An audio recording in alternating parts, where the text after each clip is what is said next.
এতটুকু যদি বলতে পারি, গুনার তো অভাব নাই। গুনার অভাব আছে? জোরকার গুনার অভাব আছে? তাই পক্ষের লোকের বিপদে ফালাইতে দেখছেন কারে কারে? দুনিয়ার মধ্যে যদি বলি আমি ওই চরমনের লোক, কেউ বলে আমি বিএনপির লোক, আওয়ামী লীগের লোক, জাতীয় পার্টির লোক, দলের পরিচয় পাওয়ার পরে দলীয় লোক ওই লোকের বিপদে ফালাইতে দেখছেন কাকে কাকে দেখছেন? হ্যাঁ, আর দুষ্টুটির অভাব নাই, কিন্তু টাইমে করলে জায়গা দেয় কি দেয় না? আমাদের তো ভুল ত্রুটির অভাব নাই, কিন্তু যদি এক কায়দায় বলতে পারি মালিক আমি তোমার পক্ষের লোক, মালিক যখন পরিচয় পাইবে পক্ষের লোক, তখন বেকায়দায় ফালাইবে, আসতে কয় ফালাবে। দুষ্টুটির অভাব নাই, গুনার অভাব নাই, কিন্তু প্রমাণ করতে পারি মালিক তোমার পক্ষের লোক, আয় আয় আয় আয়, এই তোরে আমার কুদরতি কোলে জায়গা না দিয়া আমি পারবো না। এই কোলের ভিতরে জায়গা দেবে, গুনার কোনো শেষ নাই। পক্ষের লোককে মালিক বিপদে কোনোদিন ফেলবে না। এই জোরে বলো কথা ঠিক না বেঠিক?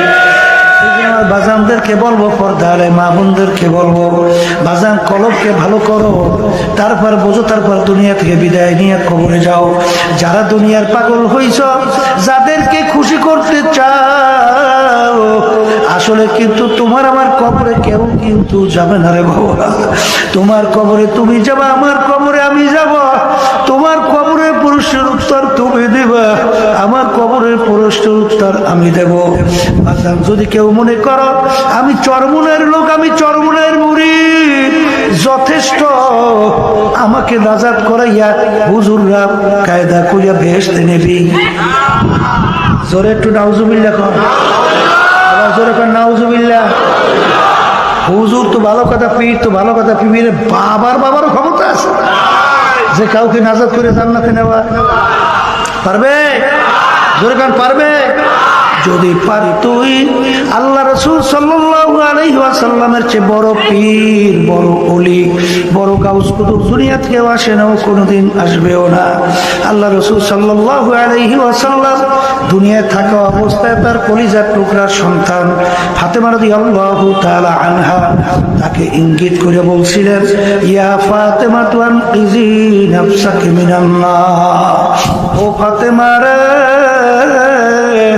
দুনিয়া থাকা অবস্থায় নিজে আমল করো, জাহান্নামের আগুন থেকে বাঁচো, এরপরে অন্ধকার কবরে যাইয়া শো। ফাতেমা যদি কবরে এই পরিচয় দাও আমি আখিরি জামানার নবীর মেয়ে, আল্লাহ রাসূল সাল্লাল্লাহু আলাইহি ওয়াসাল্লাম বলেন ফাতেমা এই পরিচয় কবরে কোনো কাজ হবে না। এ কবরের যাত্রীরা, ফাতেমা রাদিয়াল্লাহু তাআলা আনহা ইন্তেকালের পরে, দাফন করার পরে আবু যর গিফারী রাদিয়াল্লাহু তাআলা আনহু কবরকে লক্ষ্য করে বলেছিলেন, এ কবরে মাটি সাবধান, বেয়াদবি করিস না। তোর গর্ভে কাকে রাখছি জানো? হাসান হুসাইনের আম্মাকে তোর গর্ভে রাখলাম, আলী কাররামাল্লাহু ওয়াজহু তার স্ত্রীকে তোর গর্ভে রাখলাম, সরদারে দো জাহান মুহাম্মাদুর রাসূলুল্লাহ সাল্লাল্লাহু আলাইহি ওয়াসাল্লাম তার কলিজার টুকরা সন্তান ফাতেমাকে তোর গর্ভে রাখলাম। এই কবরে মাটি সাবধান, বেয়াদবি করিও না। আমার মালিকের হুকুমে কবরের মাটির জামান খুইলা গেল। কবরের মাটি ডাক দিয়ে বলে, আবু যর গিফারী, আমার কাছে কার মেয়ে, কার মা, কার স্ত্রী, কোন বংশের কে, পীর না মুরিদ, মুফতি না মুহাদ্দিস, চরমনের দলের লোক না অমুক তমুক সমুক দলের লোক, এই পরিচয় আমার কাছে কোনো কাজ হবে না। যে একমাত্র বাবা আমল নিয়ে আমার গর্বে আসবে, সেই একমাত্র আমার কাছে ভালো ব্যবহার পাবে। খারাপ আমল নিয়ে যদি আমার গর্বে আসে, আমি কবরে মাটি দুই পাশ থেকে এমন ভাবে চাপ মারব, এক পাথরে হাড্ডি অন্য পাথরের মধ্যে মিশে দেব। আমার কাছে কোনো খাতির হবে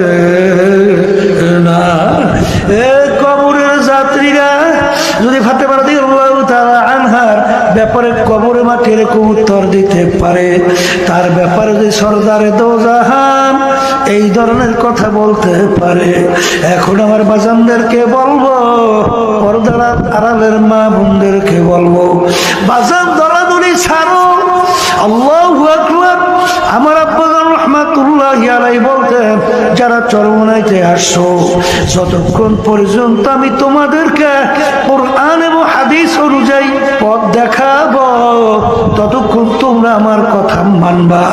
যখন এর বাইরে পথ দেখাবো, আমার থেকে তোমাদের সইরা ভাইগা যাওয়া উচিত। যেটা বলেন কথা ঠিক না বেটা? আমার আব্বাজান বলতেন, বাজান আমি ভালো করে ফজল করে চিন্তা ভাবনা কইরা দেখছি, যেদিন দুনিয়ার থেকে আমি বিদায় নিয়ে কবরে চলে যাব, তোমরা যদি ফুলের মালা একটা পর একটা গাইতা আমার কবরকে ভইরা রাখো, আর আমার মালিক যদি কবরে মাপ না করে, ওই ফুলের মালা আমার কিছু আসে যায় না। আর যদি তোমরা জুতার মালা একটার পর একটা গাইতে আমার কবর ভইরা রাখো, আর আমার মালিক যদি আমাকে কবরে মাফ করিয়া দেয়, ওই জুতার মালা আমার কিছু আসে যায় না। এই জন্য আমার বাজানদেরকে বলবো, পর্দা আলাই মা বোনদেরকে বলবো, আমার আব্বাজান রহমাতুল্লাহ আলাইহি বলতেন, যেই মামলার তদবির নাই, ওই মামলারও কিন্তু খালাস নাই। বাজান সাহাবায়ে কিরামদের ইতিহাস পড়া দেখেন, আল্লাহর ওলিদের ইতিহাস পড়া দেখেন। ওমর ফারুক রাদিয়াল্লাহু তাআলা আনহু অর্ধেক দুনিয়ার রাজত্ব করার পরেও বাংলাদেশের মতো প্রায় 200 দেশের রাজা, তিনি মালিকের ভয়, মালিকের আযাব ও গজবের ভয়, আমার মাওলার জাহান্নামের আযাবের ভয়, কাঁদতে কাঁদতে গালের ভিতরে দাগ পড়ে গেছিল। রাস্তা দিয়ে অনেক সময় হাঁটত, ফেজা কুটা নাড়া হাতের মধ্যে উঠাইয়া দু চোখের পানি ছাইরা দিয়া কান্দে আর বলে, ও ফেজা কুটা নাড়া, তুই আমার চেয়ে অনেক ভালো, তুই মাটির সঙ্গে মিলা যাবে, তোর কোনো হিসাব নাই, তোর কোনো জান্নাত জাহান্নাম কিছু নাই, কিন্তু আমি ওমর মানুষ, আমার মালিকের সামনে দাঁড়াই আমার হিসাব দেওয়া লাগবে। ও ফেজা কুটার দ্বারা তুই আমার চেয়ে অনেক ভালো। এ দুনিয়াদার পাগল, ভালো কইরা বোঝো, দুনিয়ার থেকে বিদায় নিয়ে কবরে রওনা করো। ওসমান গনি রাদিয়াল্লাহু তাআলা আনহু এই বাংলাদেশের মধ্যে প্রায় 350 দেশের রাজত্ব করলেন। বাজার তার ইতিহাস পড়লে দেখবেন, অনেক সময় কবর দেখলে এমন ভাবে বছরে কান্না শুরু করত, কাঁদতে কাঁদতে দাঁড়ানো অবস্থায় ঠাস কইরা বইসা পড়ত। লোকেরা বলে, হুজুর কবর দেখলে আপনার বুক কেন অস্থির হইয়া যায়? তিনি বলেন, ও আমার সাথীরা, আখিরাতের যেই কটা ঘাটি, তার প্রথম নম্বর ঘাটি হইল কবর। এই কবরে যার সঙ্গে ভালো ব্যবহার হবে, সামনের ঘাটিতে ভালো ব্যবহারের আশা করা যায়। এই জন্য আমি কবর দেখলে সহ্য করতে পারি না। বাজান এই মামলার তদবির নাই, তার কিন্তু খালাস নাই। বড় পীর আব্দুল কাদের জিলানী রাহমাতুল্লাহ আলাইহি বাজান একদিন রাস্তা দিয়া যায়, কুকুরের জবান খুইলা গেল। কুকুর ডাক দিয়ে বলে, বড় পীর সাহেব হুজুর বলে, আপনি ভালো না আমি কুকুর ভালো?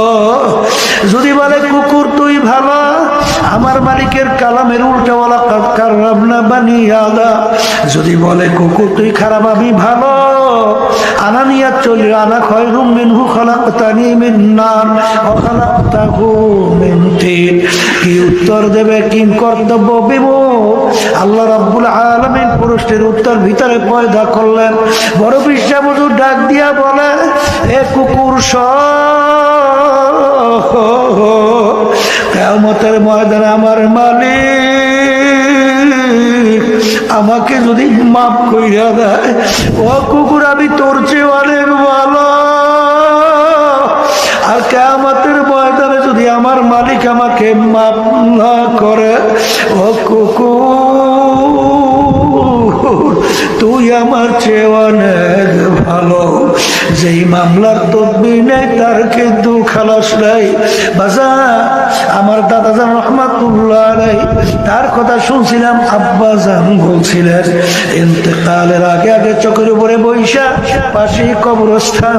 বাজান ফুফাইয়া ফুফাইয়া পোলাপানের মতো করে চিল্লাইয়া কান্দে, দুই চোখ দিয়া বাইয়া বাইয়া টপ টপ কইরা পানি করে। আর যাদের জীবনটা মাওলার রাস্তায় কাটাইয়া দিল, তবু মন মানে না কিভাবে অন্ধকার কবরে একা থাকবে। ডাক দিয়া বলে, আমার মালিক, তুমি যদি আমাকে মাপ নাই করো, আমি অন্ধকার কবরে একা কেমনে থাকবো। আরে কানতে কানতে কবরে চইলা গেল। আমার আব্বাজান রহমাতুল্লাহ আলাইহি অনেক সময় অন্ধকারে নামাজ পড়তে রওনা করতেন। ফজরের সময় হঠাৎ জোরে চিল্লাইয়া উঠে, দরজা খুইলা দেখা গেল আব্বাজান রহমাতুল্লাহ আলাইহি সিঁড়ি দিয়া নামে আর গুনগুন গুনগুন করে কাঁদে। যাদের জীবনটা মাওলার রাস্তায় কাটাইয়া দিল, তবু মন মানে না কিভাবে অন্ধকার কবরে একা কেমনে থাকবে। আমার মুসলমান বাবারা, ইমানদার বাবারা, যারা আল্লাহর উপরে ঈমান আছে, কোরআনুল কারীম বিশ্বাস করো, হাদিস বিশ্বাস করো, সেই বাজানদেরকে বলবো, আল্লাহ রাসূল বলে, হে আমার উম্মতেরা, তোমরা যে এই কবর দেখো, এই কবর কিন্তু আসল কবর না। আল কবরু রাউযাতুম মিন রিয়াদিল জান্নাহ আও হুফরাতুম মিন হুফারিল্লাহ। এই কবর কারো জন্য বেহেশতের একটা বাগান হইয়া যাবে। আল্লাহ আপনি আমার জন্য, আমাদের সবার জন্য কবুল করে নেন। আল্লাহ রসুল বলেন, হে আমার উম্মতেরা, কোন কোন নাফরমানের কবরের ভিতরে জাহান্নামের আগুন এসে ভইরা যাবে। আল্লাহ আপনি আমাকে, আমাদের সবাইকে মাফ কইরা দিয়ে। বাজান আল্লাহ হাবিব বলেন, ও আমার উম্মতেরা, কোন কোন নাফরমানের কবরের ভিতরে 99 তিন্নিনান লাউ নুফিকা ফিল আরদি মা আনবাতাত খাদিরা। কোন কোন নাফরমানের কবরের ভিতরে একটা না দুইটা না, বিষাক্ত 99টা সাপ জমা হইয়া যায়। আল্লাহ আপনি আমাকে, আমাদের সবাইকে মাফ কইরা দিয়ে। ওই সাপ নাফরমানকে পেঁচাইয়া পেঁচাইয়া ঠোকরাইতে থাকবে। ওই সাপ কেমন বিষধর হবে। আল্লাহ রাসূল সাল্লাল্লাহু আলাইহি ওয়াসাল্লাম বলে, দুনিয়ার দিকে মুখ করে যদি ফুঁক দিত, বিষে কোনো মাথা, কোনো গাছপালা জাগাইতে পারতো না। এ দুনিয়াদার পাগল আমার বাবারা, যারা মুসলমান, যারা ঈমান আনছে, এই হাদিস কি সত্য না মিথ্যা? যদি সত্যই হয়, মাহফিলে যখন মালিক নিয়ে আসছে, আমার মাওলা বড় দয়ার মাওলা, বড় মায়ার মাওলা। বাজান দুনিয়ার দিকে তাকাইয়া দেখবা, বাপ মায়ের সঙ্গে বড় বড় অন্যায় করলে লাথি মেরে ঘর থেকে বের করে দেয়, দলের সঙ্গে অন্যায় করলে দল থেকে বের করে দেয়। কিন্তু আমার মালিকের সমস্ত নেয়ামত ভোগ কইরা আমার মালিকের নাফরমানি করলাম, আমার মালিক তোমাকে আমাকে জমিন থেকে ভাগাইয়া দেয় না, বরঞ্চ ডাক দিয়া বলে, কুল ইয়া ইবাদিয়াল্লাযীনা আসরাফু আলা আনফুসিহিম লা তাকনাতু মির রাহমাতিল্লাহ ইন্নাল্লাহা ইয়াগফিরুয যুনুবা জামিআ। এ বান্দা বান্দিরা, তুই যদি ভূত পূজার মতো গুনাহ কইরা থাকো, আয় আয় আয়, খালিস তওবা যদি কইরা, দুই চোখের পানি ছাইরা যদি দিলটাকে নরম কইরা আমার কাছে সারেন্ডার কইরা মাপ চাইতে পারো, আমি তোর জীবনের সব গুনাহ মাফ করব। তাই না, তোর গুনাহকে আমি নেকের দ্বারা পরিবর্তন কইরা দেব। এই জন্য আমার ভাইদেরকে বলবো, পর্দালে মা বোনদেরকে বলবো, বাজান আমি আপনাদের জন্য দোয়া করি। আমিও দোয়া চাই, মালিক যেন আমাদেরকে ওই কালবে সালিম নিয়ে কবরে যাওয়ার তৌফিক দান করে। আল্লাহুম্মা আমিন। এই ঘরের মেয়ে লোকেরা হাত উঠাও, গুনার কথা মনে করো, দুই চোখের পানি ফেলাও, মাওলার দরবারে কান্দো আর মাপ চাও। যদি কান্না না আসে, মনকে বুঝাও রে মন, একদিন এই ঘরের দরজা দিয়া নতুন বউ হয়ে উঠছিল রে মন। কত মেয়ে লোকে শরবত খাওয়াইলো, কত মেয়ে লোকে বাতাস করলো। আবার এমন একটা দিন আসবে এই ঘরের দরজা দিয়া মরা লাশ হইয়া বের হবা। ছেলে কান্দে মা মা করে, মেয়ে কান্দে মা মা করে, জবাব তো আর দিবা না। আল্লাহ পেড়ে মাটির দিয়ে চাইয়া দেখে আপনার বান্দারা কিভাবে কাঁদবে। মালিক আমাদের ছেলেও মরে নাই, মেয়েও মরে নাই, গুনাহ করে বসছি রে, মাফ করে দেন গো মাওলা, মাফ করে দেন। আল্লাহ যাদের ছেলে মাহফিল হইল, যারা মাহফিলের জন্য শেষ টাকা নিয়ে সাহায্য করলো, আমরা যারা মাহফিলে উপস্থিত হয়ে গেলাম, আমাদের সবার উপরে খাস মেহেরবানি নাযিল করেন আল্লাহ। আল্লাহ আমরা তো হাত তুলছি জানি না এই উপস্থিতি বিজে কার আম্মা, কার আব্বা, কার দাদা দাদু, নানা নানু, আত্মীয় স্বজন। আল্লাহ আমাদের অনেক মুজাহিদ ভাইরা, মা বোনেরা, দিনদারেরা ওই অন্ধকার কবরে শুয়ে আমাদের দিকে তাকাইয়া আছে, আমাদের জন্য দোয়া করেনি। মালিক আমরা দোয়া করলাম, দয়া মায়া করে আপনি তাদের কবরকে বেহেশতের বাগান বানিয়ে দেন আল্লাহ। আল্লাহ এই মাহফিলকে হেদায়েতের জরিয়া বানাইয়া দিয়ে আল্লাহ শামসুল ফরিদপুর রহমাতুল্লাহ আলাইহি, আল্লাহ আমার আব্বাজান দাদাজান হাফিজুর রহমাতুল্লাহ আলাইহি সহ আল্লাহ আপনার কুতুবদের দরজা বেহেশতে বুলন্দ করে দেন, তাদের রুহানি ফয়জ ও বারাকাত আমাদেরকে নসিব করেন। সুবহান রাব্বিকা রাব্বিল ইজ্জাতি আম্মা ইয়াসিফুন ওয়া সালামুন আলাল মুরসালিন ওয়ালহামদুলিল্লাহি রাব্বিল আলামিন।